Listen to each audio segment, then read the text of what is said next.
Mitansh media solutions यानी बोले तो MMS, designing, branding, promotion, events, मतलब सब कुछ। कॉल कीजिए 8791601188 पर। हो चुकी है, लेकिन ऐसे में जो कुकुरमुत्ते की तरह जो फैल गए ई रिक्शा चालक, वो कहीं न कहीं हापुड़ अड्डे से लेकर भूमिया पुल तक चलने के दौरान बदतमीजी करते हैं और उनकी जो बदतमीजियां होती हैं बहुत जरूरत से चीज के गवाह और इस चीज का एक भुक्तभोगी मैं भी हूं और मेरी पत्नी भी है। लेकिन आज हम बात करेंगे पार्षद के कॉन्टेक्स्ट में कि प्रहलाद से आप भूमिया पुल जाते हैं तो रास्ते में है प्रहलाद नगर और प्रहलाद नगर के पार्षद है अभिनव अरोड़ा। अभिनव अरोड़ा बच्चा पार्क से अपनी के साथ बच्चों के साथ आ रहे थे, कार पीछे से मारते हुए और बड़ी तेजी से निकाल के मेरे अगले वाले बम्पर में मारते हुए निकल गए। तो मुझे बुरा लगा कि भाई कम से कम आदमी एक बार बोले कि भाई मुझसे कुछ गलती हुई है कुछ तरीके से। थोड़ा सा आगे जाके जब मैंने अपनी गाड़ी जो मैं उतरा तो मैंने देखा भाई वो एक वृद्ध है, 50-55 साल उनकी उम्र रही होगी। तो मेरा टेम्पर डाउन हो गया। मैंने कहा इनसे क्या, जो शायद पीछे से ही आ रहे थे इनके साथ, वो आकर रुके, भाई क्या बात हो गई। तो उन्होंने कुछ अभद्र भाषा का उपयोग किया।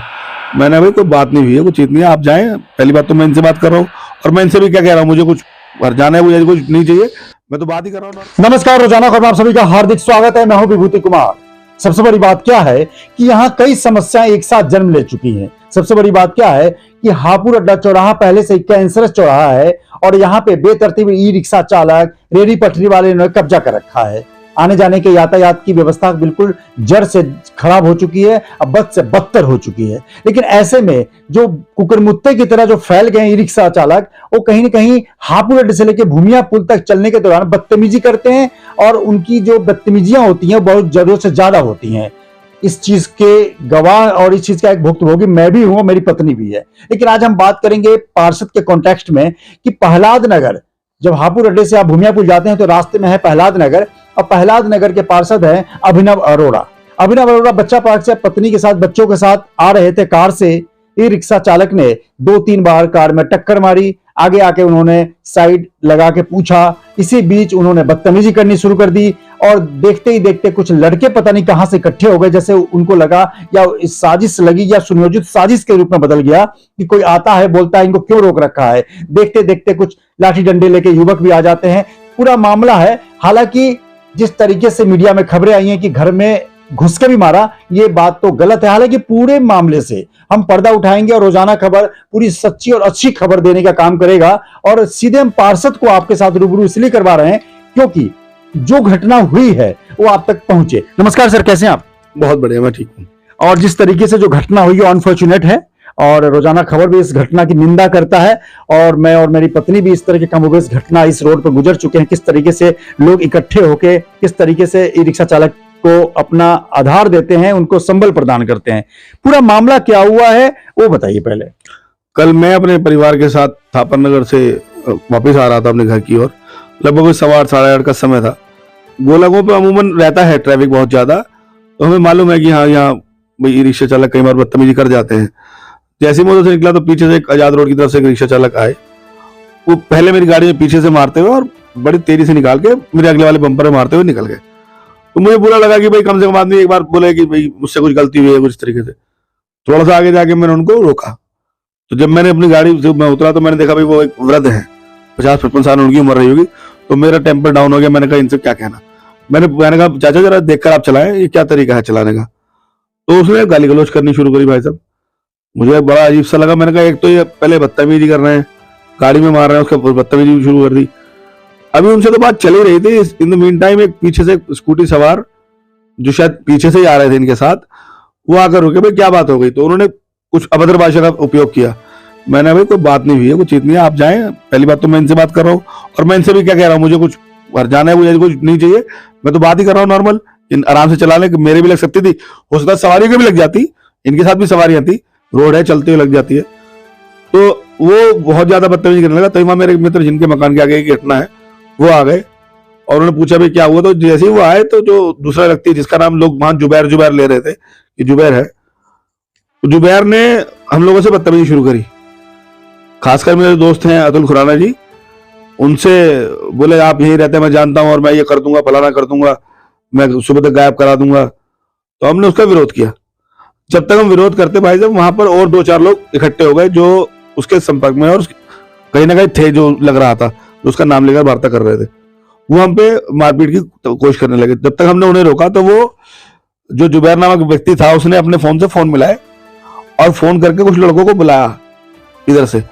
जब वो लड़के जो दूसरी तरफ के लड़के आए, लाठी पहले तो ई रिक्शा चालक को उन्होंने भगाया। सबसे पहले समझदारी आप देखिए, अपने आदमी को किस तरीके से निकाल जाते हैं और दूसरे को फंसाते हैं हमेशा।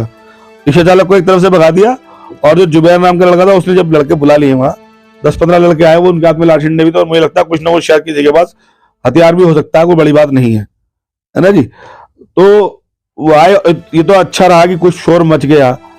वो हमसे धक्का मुक्की कर रहे थे। मेरे मित्र के गले में चैन पड़ी हुई थी क्योंकि वो तभी आया था, घर के कपड़ों में था।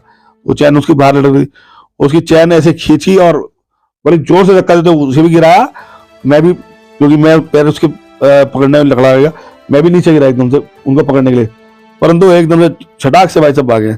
इन द मीन टाइम अब पुलिस आ चुकी थी, पुलिस की गश्त भी, क्योंकि पुलिस को फोन किसी ने करा होगा, पुलिस भी आ गई और लेकिन पुलिस उनको पकड़ नहीं पाई क्योंकि वो बहुत तेजी से अलग अलग गलियों में भाग गए। क्या लगता है जिस तरीके से मीडिया में खबरें आई हैं कि वहां पे आपको चौक पे मारा, पूरी क्राइम सीन भी हम समझाएंगे, पहले ये पूछ लेते हैं कि मारा और फिर घर में आके मारा, घर में आके मारने क्या मतलब? नहीं, देखिए यहाँ प्रदेश में योगी शासन है, देश में मोदी जी का शासन चल रहा है। सड़क पर घटना हुई है, ये मेरे साथ हुई है, जो भी दुर्भाग्यपूर्ण है, किसी के साथ भी नहीं होनी चाहिए। और ये रिक्शा की घटनाएं लगातार मैं देख रहा हूं हो रही है, हम भी इसका विरोध कई बार करते हैं, परंतु उसका पुलिस भी थी और सारा प्रशासन साथ था। कोई ऐसी घटना नहीं कि वो प्रहलाद नगर में, मैं तो समझता नहीं किसी की इतनी हिम्मत होगी जो कोई प्रहलाद नगर जैसी जगह में इकट्ठे होकर बिना वैसे भी आ जाए। तो वहां तो प्रशासन भी साथ था, सब कुछ अच्छा था। कोई घर में मारने वाली घटना जो वो कोई घटना नहीं हुई, वो कोरी बकवास है, वो कोरी बकवास है। बिल्कुल। जिस तरीके से क्राइम सीन को समझिए, कोई ई रिक्शा चालक चलाता है, अपने ई रिक्शा को चलाता है और कार में टक्कर मारता है।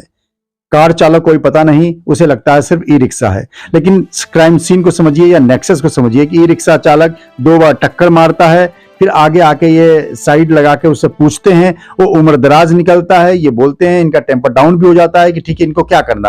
हालांकि जो कार में नुकसान है उसको तो गुस्सा आदमी दिखाता ही है। इसी बीच उसने भी बदतमीजी करी और साथ में और लोग इकट्ठे हो गए। ये सीन को समझना बहुत मुश्किल हो रहा है।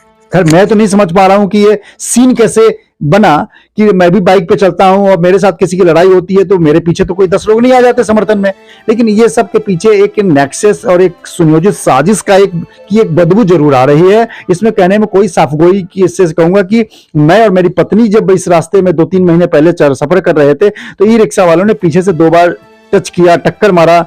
फिर उसके बाद जब हम रोक के उसे डांट रहे तो ई रिक्शा में बैठी महिलाएं भी उसके समर्थन में उतर गई और वहां आसपास के दुकानदार से लोग अपने आप आ गए। ये आ कैसे जाते हैं, ये चीज को समझना प्रशासन भी अगर कोई देख रहे हैं, अगर कोई पुलिस प्रशासन भी इस खबर को देख, इस चीज को, इस सुनियोजित साजिश को समझना बहुत जरूरी है। क्या मैं सही कह रहा हूं? वैसे मुझे लगता है जितने भी अवैध रिक्शा हमारे यहाँ चल रहे हैं लगभग कहीं ना कहीं शायद इनका ग्रुप है और उनको ग्रुप करने के लिए पीछे कोई नेक्सस बैठा है जो इनको किसी भी विवाद की स्थिति में तुरंत पहुंच जाते हैं। क्योंकि मैंने कई घटनाएं सुनी, अभी आपने अपनी बताई खुद की, आप भी थी, और भी घटनाएं हुई हैं। कोई भी घटना किसी के साथ होती है तो या तो उसे बचाने पहुंच जाते हैं और उसे वहां से निकालने की कोशिश करते हैं, और कोई बात होती है तो किसी भी स्तर तक जाने को तैयार होते हैं लड़ने झगड़ने, जो घटना कल मेरे साथ थी। बिल्कुल। लगातार मैं इसका क्रमशः या अक्षरशः, जी हाँ क्रमशः अक्षरशः इसलिए बोल रहा हूं कि पार्षद हैं, सम्मानित जनप्रतिनिधि हैं, इनके साथ सत्ता है, प्रशासन है, तमाम चीजें हैं, लेकिन हमने, आप पूछेंगे कि आपने आवाज बुलंद क्यों नहीं की, क्योंकि उस समय मैं भी एक पत्रकार होने के नाते और मेरी पत्नी एडवोकेट होने के नाते भी मैं सोचा इस खून का घूंट पी के मैं चला गया, किसको फोन करता, क्या करता। लेकिन पुलिस प्रशासन को खुद जगने की जरूरत है, इस रोड पर एक नेक्सस को खत्म करने की जरूरत है। ये बड़ी साफगोई से मैं कह रहा हूं और इसको यथार्थ स्वीकार करने की भी जरूरत है। अभिनव अरोड़ा जी, क्या कहेंगे आप इस घटना के बाद, क्या सीख ले रहे हैं? इस घटना का पुलिस प्रशासन से मांग करी है कि जितने भी रिक्शा चालक अवैध रूप से रिक्शा चला रहे हैं, कम उम्र में कहते हैं उनका लाइसेंस चेक किया जाए, जो बिना नंबर के चला रहे हैं उनका चालान करके उन्हें सीज किया जाए, और भी यदि कोई व्यवस्था बन सकती है जिससे ट्रैफिक सुचारू रूप से चले, उन सब के लिए पुलिस प्रशासन कदम उठाए। और पुलिस ने हमें वादा भी किया है। तहरीर दे दिया थाने में? तहरीर दे चुका हूं मैं। तो अब मामला दर्ज हो चुका है, करीब करीब दर्ज हो गया होगा मामला। और हमारी भी करीब लिसारी गेट के जो एसएचओ थे जितेंद्र कुमार जी, उनसे भी हमारी एक वार्ता हुई भी है। तो घटना दर्ज है और कहीं न कहीं क्राइम किया है जिसने जो अपराधी है, जो आरोपी है, वो जरूर गिरफ्तार होगा ही, लेकिन आरोपी गिरफ्तार होने से इस पूरे एक नेक्सस का भंडाफोड़ हो जाए ये मुझे लगता नहीं। इसके लिए पुलिस प्रशासन को खुद अलर्ट रहने की जरूरत है। तो कहीं न कहीं इस घटना की मैं भी निंदा करता हूं, क्योंकि जाके फटे न पीर बबाई, ओका जाने पीड़ पड़ाई। नमस्कार। मितांश मीडिया सॉल्यूशंस यानी बोले तो MMS, designing, branding, promotion, events, मतलब सब कुछ। कॉल कीजिए 8791601188 पर।